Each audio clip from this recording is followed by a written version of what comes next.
The morning sun bathed the quiet suburban street in Austin in a soft, golden light. Birds chirped cheerfully, and the distant hum of lawnmowers filled the air, Thanks for hurrying. creating No a problem, gotta run. soundtrack of ordinary neighborhood life. She Okay, so I leaned cross this casually end against her over. white picket Then fence, loop it under? arms folded, Exactly. her gaze Now pull it fixed tight. somewhere across Nice. the yard, but not quite on him.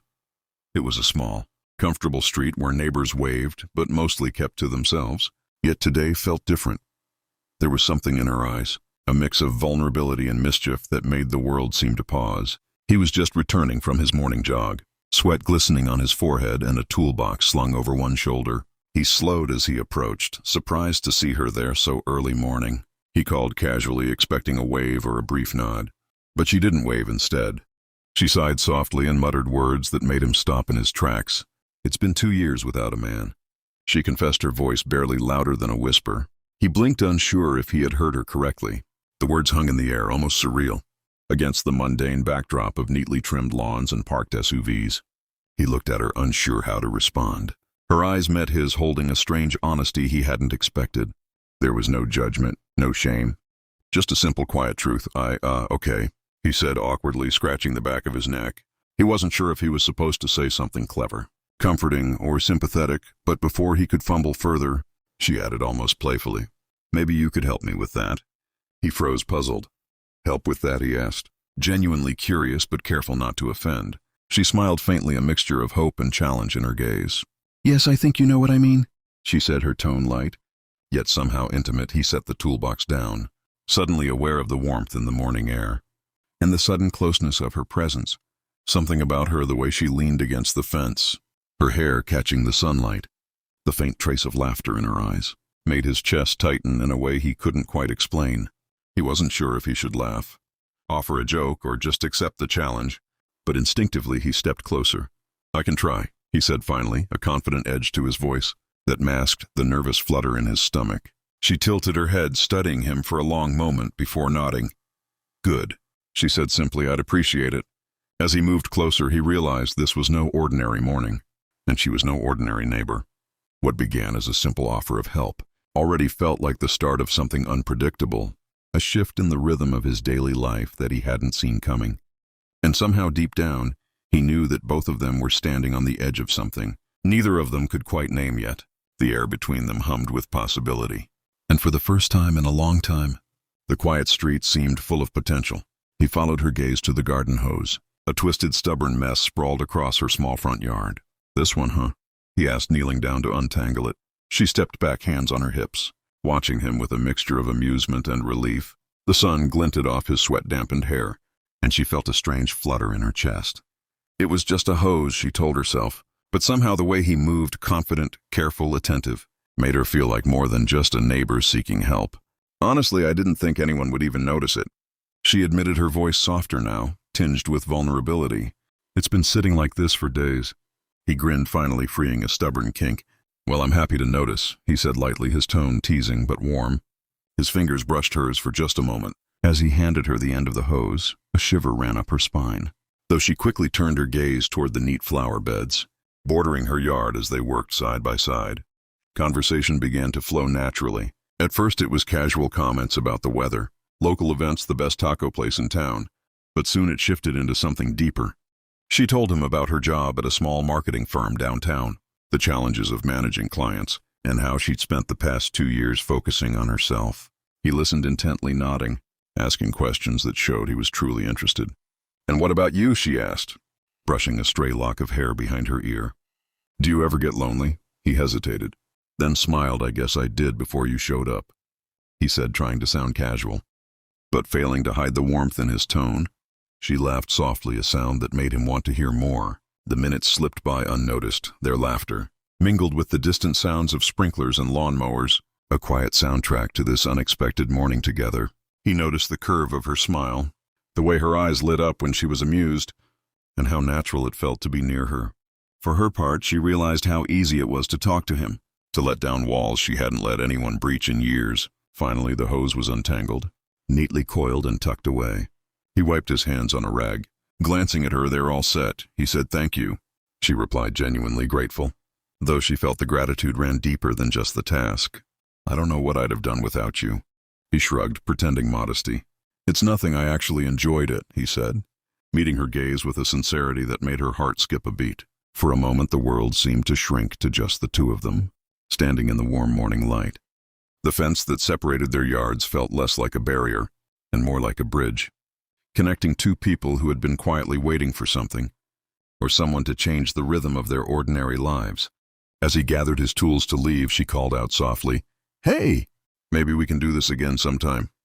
He paused, smiling. "I'd like that," he said, and for the first time in years, both of them felt the possibility of something new, stirring quietly in their hearts over the next few days. The quiet suburban street seemed to hum with a different energy whenever he passed by every morning. She would be on her porch, a steaming cup of coffee in hand, greeting him with a warm smile that made his chest tighten. Small gestures became their routine, a wave from across the fence, brief conversations about work or the weather, shared laughter at neighborhood oddities. The fence, once a simple boundary, had become their meeting point, a bridge connecting two worlds that had quietly existed side by side. For too long one evening he stopped by after work, toolbox in hand, though he didn't really need it this time. "Hey, thought you might need a hand with your garden lights," he said, smiling. She laughed softly. "I might, but mostly I just enjoy seeing you." She teased, her eyes sparkling in the soft glow of the setting sun. They worked together, entangling string lights and adjusting posts, their hands brushing occasionally. Each accidental touch sent a jolt through both of them, a quiet acknowledgement of something unspoken. He noticed the subtle curve of her lips when she smiled, the gentle tilt of her head when she laughed, and the way she tucked her hair behind her ear and thought. She noticed how he moved with ease, confident yet careful, how his laugh was genuine, and how his eyes seemed to study her, with a mixture of curiosity and warmth. As the sun dipped below the rooftops, painting the sky in shades of orange and pink, they paused to admire their work. The lights twinkled faintly, casting a soft glow across her yard. She leaned against the fence, sipping her coffee, and he stood beside her, feeling the warmth of the evening settle over them. "You know," she said, breaking the comfortable silence, "I didn't expect to enjoy this so much. I didn't even know I could." He looked at her, surprised at her honesty. "What do you mean?" he asked, genuinely curious. "Talking to you." She admitted, her voice soft. "I've spent the past 2 years focusing on everything but, well, me, and now this feels different. Easy, even." He smiled, feeling a mixture of pride and something more tender. "I get that," he said. "Sometimes we don't notice the simplest things until someone reminds us how good they can be." They laughed, a shared moment that seemed to stretch time itself. The neighborhood around them faded. The hum of distant cars, the occasional bark of a dog, even the breeze in the trees, all of it receded until it was just the two of them, standing on opposite sides of the fence, but somehow closer than ever. As darkness fell and the first stars appeared in the Texas sky, she hesitated before speaking again. "I like spending time with you," she said quietly. He reached out, resting a hand gently on the fence between them. "I like it too," he replied, his voice steady, sincere. For the first time in a long while, both of them felt the anticipation of something more, an unspoken promise hanging in the air, fragile yet undeniable. And in that quiet, ordinary street, two hearts began to beat and sync, discovering that even the simplest moments, shared smiles, accidental touches, and soft laughter could change everything. The following week felt different, as if the entire neighborhood had shifted to a softer, more intimate rhythm every morning. She found herself looking forward to seeing him, even if it was just a brief wave from across the fence. He in turn found excuses to linger longer on his jogs, to pause with a friendly nod or a playful comment, just to catch a glimpse of her smile. What had started as casual, neighborly interactions had begun to blossom into something far more meaningful, a quiet companionship that neither of them had expected, but both secretly welcomed. One Saturday afternoon, the sun high and bright over Austin, he showed up with a small basket. "Thought we could have a little picnic," he said, spreading a blanket on her front lawn. She raised an eyebrow, amusement dancing in her eyes. "You're ambitious," she teased, though her heart fluttered. He shrugged with a grin, setting down sandwiches, fruit, and lemonade. "I figure we've been working hard enough on hoses and lights. Time to enjoy the fruits of our labor." As they sat cross-legged on the blanket, sharing bites and laughter, the conversation flowed easily, like a river finally finding its course.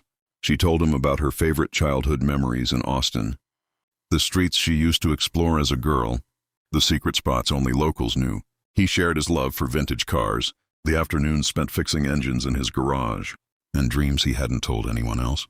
Each revelation felt like a piece of a puzzle slowly forming. A picture neither had anticipated. A picture of companionship, trust, and something tender that went beyond friendship. Hours slipped by unnoticed, until the sky turned shades of lavender and deep indigo. Fireflies began to emerge, tiny specks of light floating in the evening air. She laughed as one brushed against her hand, and he caught it gently, holding it for a moment before letting it fly. "Sometimes the small things are the best things," he said softly, meeting her gaze. Her chest tightened and she felt a wave of emotion she hadn't allowed herself to experience in years. "You're right," she whispered. "I didn't think I'd ever let anyone in again. But I'm glad I did." He reached across the blanket. Taking her hand in his, the touch was warm, comforting and electric all at once. "I'm glad too," he said, his voice steady but full of feeling. "I've been waiting for something like this, even if I didn't know it." The quiet street, the fence, the ordinary suburban backdrop, all of it faded as they leaned closer.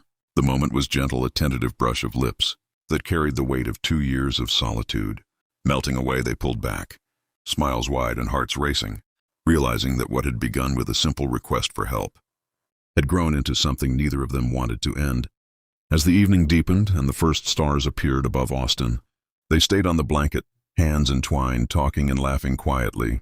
Two neighbors, once strangers, now discovered that patience, vulnerability, and simple acts of kindness could lead to the most unexpected and profound connections. And in that ordinary street, on that ordinary day, love quietly took root, steady, patient, and full of promise for the days to come.